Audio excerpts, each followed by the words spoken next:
Parashat Dvarim.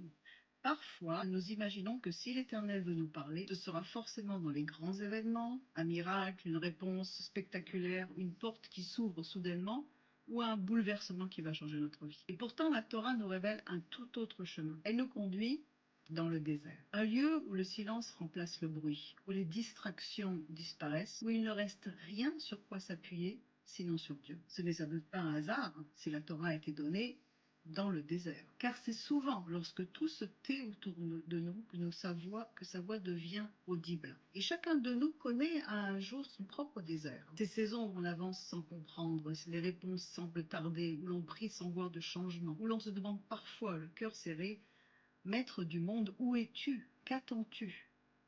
Pourtant, c'est peut-être là, justement dans ces moments-là, qu'il est le plus proche.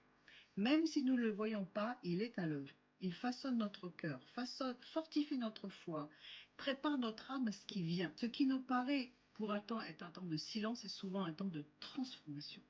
Le désert n'a jamais été un endroit où Dieu a abandonné son peuple. C'est le lieu où il le rencontre. C'est dans le désert qu'Israël a appris à lui faire confiance.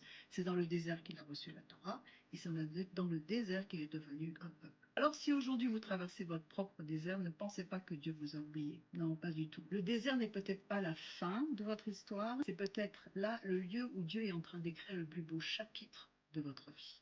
Car avant chaque terre promise, il y a toujours un désert. Et c'est souvent là que naissent les plus grandes rencontres avec Dieu. Shabbat Shalom.